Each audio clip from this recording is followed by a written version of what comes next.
is the ROI, is do I have access to more information, better information than I did without this platform? Do I have access to more material information than I did without this platform? And that's pretty much how we would run our trial, how we prove value. What is it that you know now that you wouldn't know without us?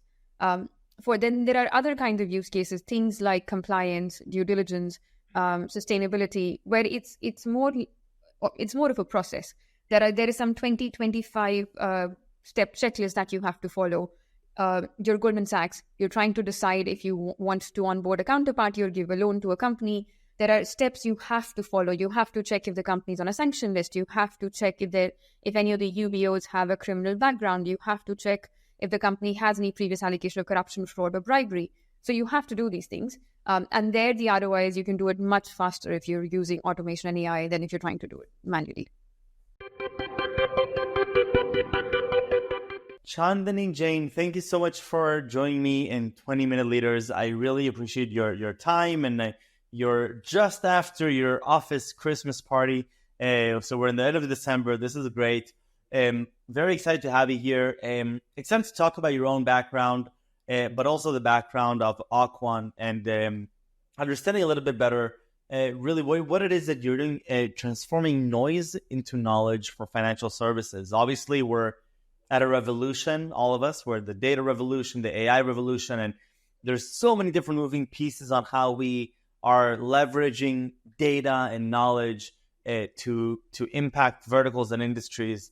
And so you're obviously in the dealing with some of the most interesting pieces and times in this world. So without further ado, thank you again for being here. Take me a little bit throughout your own personal journey, all the way up to the founding of Awkwon. How have you gotten into this space?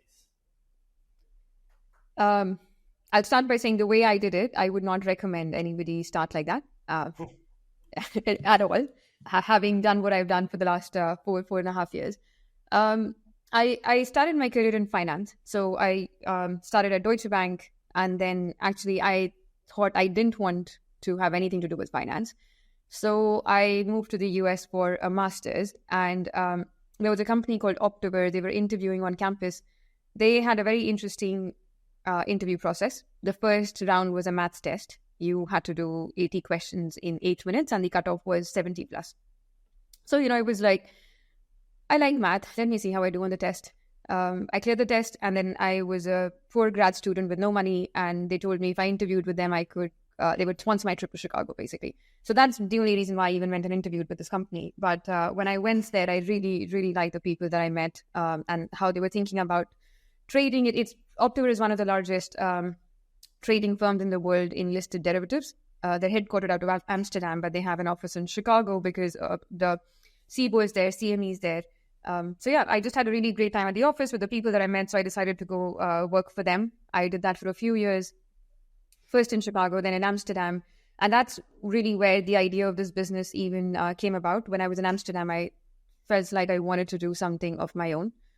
So I quit. I quit without having a proper idea or a co-founder or actually knowing anything of like what it means to start a business and what I'm going to do on the day after I quit my job.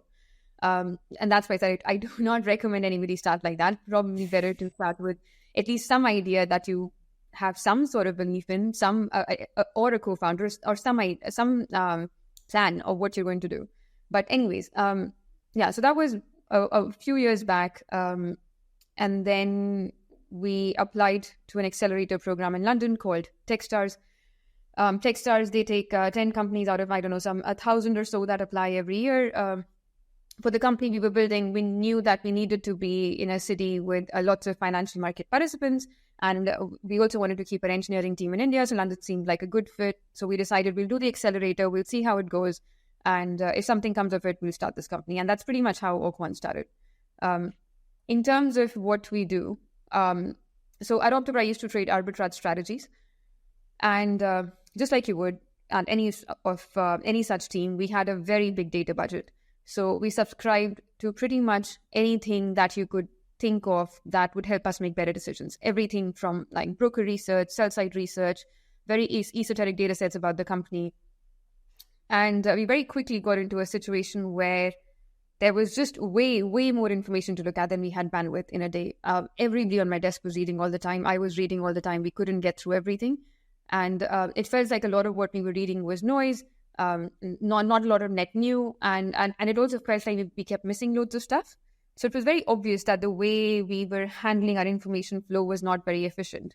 There was probably some way to identify through this very large, messy, complex, noisy data set, identify the most important, the most relevant data points much faster than we were doing. And that's pretty much what we now aim to do with Awkwon. To all of our customers who are all in financial services, like investment banks, asset managers, private equity, private credit firms, we help them get ahead of their information flow. Basically, wherever there is a workflow that requires looking through very large amount of internal or external data to make a decision, we can help them find that really material, really significant piece of information that helps you answer a question, solve a use case much, much faster than if they were trying to do it manually.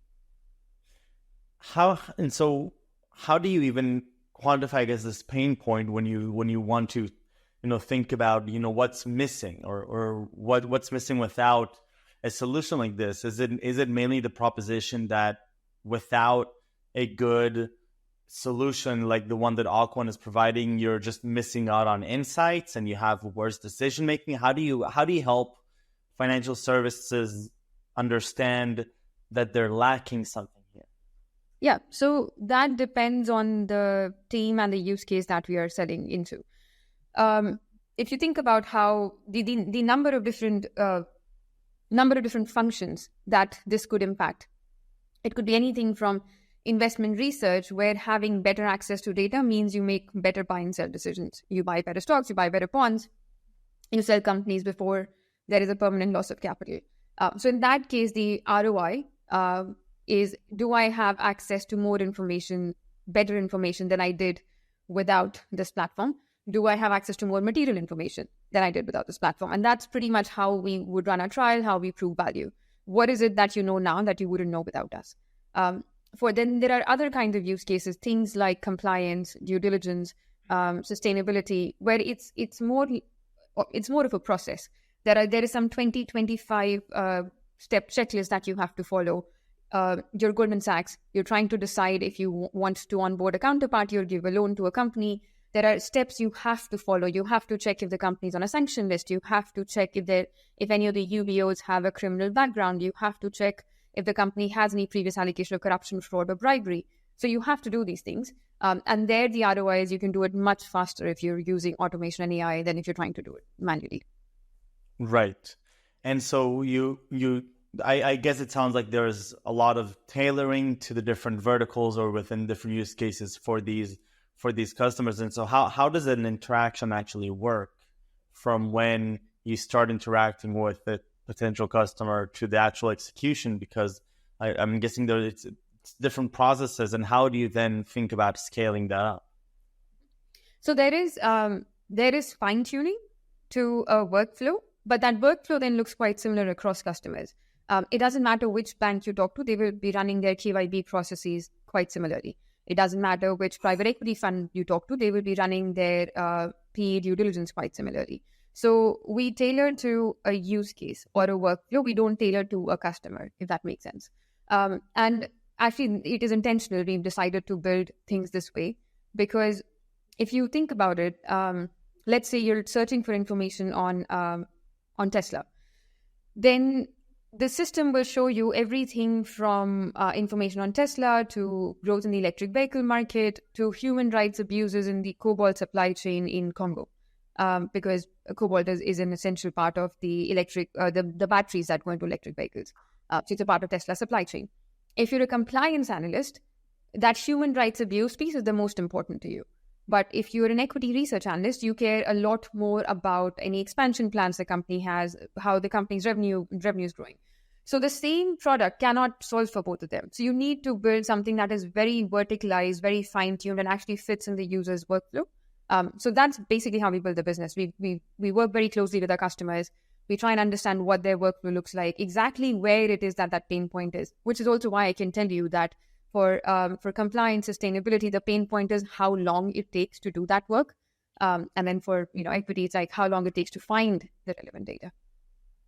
Is there a consideration of trust in the communication with the customer or with the relationship that you're having with this customer? Yes. And also, actually, there's another kind of trust, which is trust in the algorithm. Do I trust what the system is telling me, and am I willing to make this based on that? Right. And that I think that question of trust becomes even more important, especially if you in the last year, because if you try to use ChatGPT, the biggest challenge there is hallucination. It is the system giving you information which is completely fabricated. So it's actually one of a very key criteria in our system design. How do you show the user information that they can trust? And how do you give them the ability to verify that information should it not seem right to them?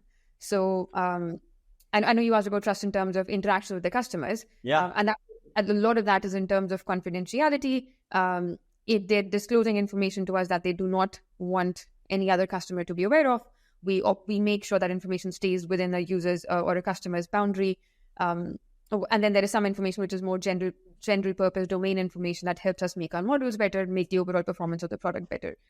But really, the question of trust comes in, can I trust the information that your system is telling me? And one key thing that we do on our platform, we use something called retrieval augmented generation on the platform. So there's a lot of talk about generative AI. And the benefit of generative AI is when you now ask ChatGPT a question, it gives you an answer.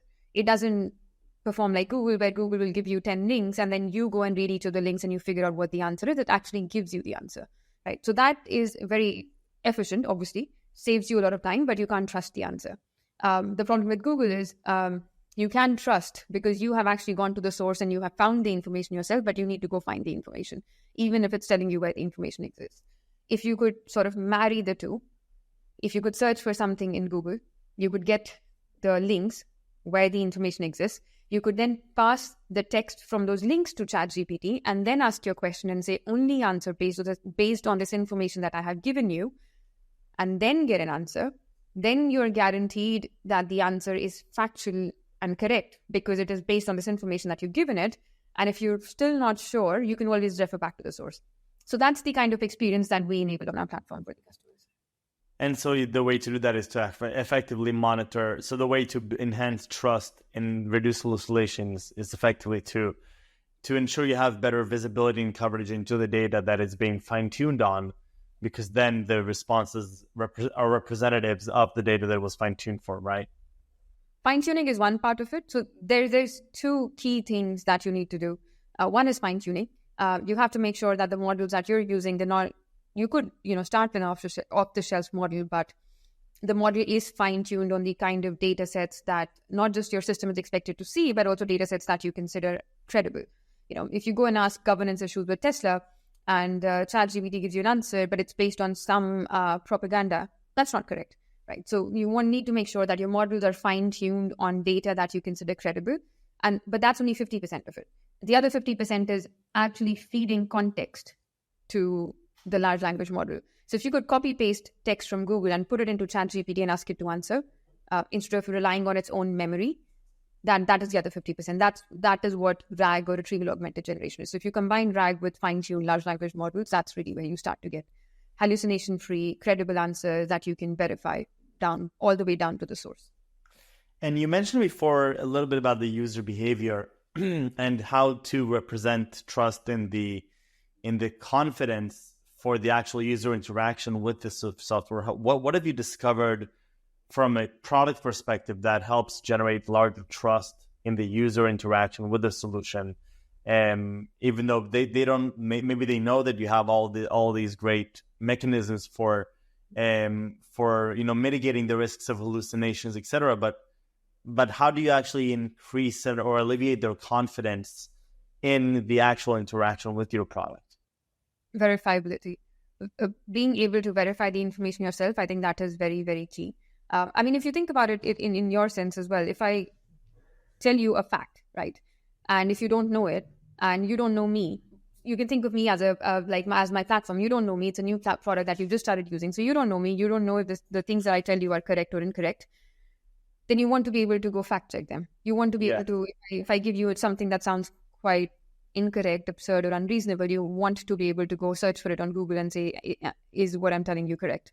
That is if you can create that similar, the optionality to do that in the platform, that starts to create trust. You see something on the platform, you're like, I'm not sure if that seems right. Where did you get this from? You could go see the source and you're like, oh, actually, that does look right. That is what starts to create trust in the system. So we do see that in user behavior. Early on, users click a lot on underlying data. Over time, as they start to build trust, that starts to go down. And then that's when we know they're starting to trust the information that we're sending them. And where is Awkwon now from a company perspective? If you're looking at, we're right at the end of 2023. Where is, if you look a little bit from the side, where the company is at, where are you now, and what are some of the exciting things up ahead? Loads. Very excited for 2024. This year has been, it's been extraordinary for us. There's something to be said about market timing. And honestly, I was telling somebody, I don't even know how I was selling the year before this, because last year the conversations used to be, you need to start looking at automation and software and AI to solve some of these problems. That conversation's gone. There is already some sort of education in the market that some of these technologies are going to change our workflows. We need to start taking them more seriously. It has also the ability to write generative summaries has allowed us to do things that previously weren't possible, bring even more productivity, efficiency gains to our customers. So really in the next 2 to 4 years, what we're thinking about is, what is the future of a company like FactSet or CapIQ or Morningstar or MSCI, these very big financial data vendors? What does their future look like? Because their business model is basically taking a very large amount of publicly available data, setting up an offshore team, and using people to extract insights that are then sold to their customers. That is a very high cost, operationally expensive way of doing things. And you can only train a set of people to do one set of things. You're looking at the exact same data, but one set of customers, one set of people are extracting financial metrics, another set of people are extracting carbon emissions, and then you sell them as multiple different products, which means then for the customers of these platforms, they're paying 3, 4, 5, 6 different vendors to pretty much do 90% the same job, but you just need those 3 to 5 vendors. And these are very, very expensive products. We were looking at FactSet, for example. All of FactSet's underlying data, all of it is publicly available data. They don't have access to any proprietary data. What they have built is taking that underlying raw data and then curating it back into insights that the customers care about. Now that you have large language models, you have the ability to look into these raw data sets, extract key insights using automation, using AI. That allows us to offer those products so much, much cheaper, and also offer across a range of different products. So that is something that gets me really excited, and the rest of the team really excited. And perhaps the most important part of this is, what do you enjoy most as an entrepreneur? On this journey, what are the things that really, guide your inspiration and really energize you here? If you'd asked me like 3 or 4 years back, I had this whole idea of we're going to change the world. You want to have a lot of impact. But honestly, in the last 4 years, the 2 things that I've enjoyed the most is doing something different every day. It's a very dynamic environment here. Every month, the top of the mind problem that I'm thinking about changes so significantly. Some days I'm thinking about sales, some days I'm thinking about marketing. Love that. And the second is the team that I work with. Get to work with some really, really amazing people. You get to choose who you work with. Get to work with some really amazing people. It's really fun to come into work. So yeah, it's incredible. Chandini, I really appreciate the time and the effort and the best of luck on this journey. It sounds phenomenal. It sounds like you're also extremely rigorous and meticulous in the quality of the work and making sure that you provide real value to the customer. It sounds like there's the whole formation of this company, the understanding of the pain point, the tuning, and then understanding how do you leverage the right technology to actually extract the relevant insights, and how do you mitigate the risks that the market is showing us exist within within Gen AI, with hallucinations and the lack of accuracy, and ultimately how do you then provide the tools to the end user to help them really trust you by empowering them to do that. And so I think that all around it sounds like you're really at the cutting edge of everything that's happening. And thank you very much for the time and for spending with me, and best of luck with Awkwon. Thank you very much. And thanks for having me.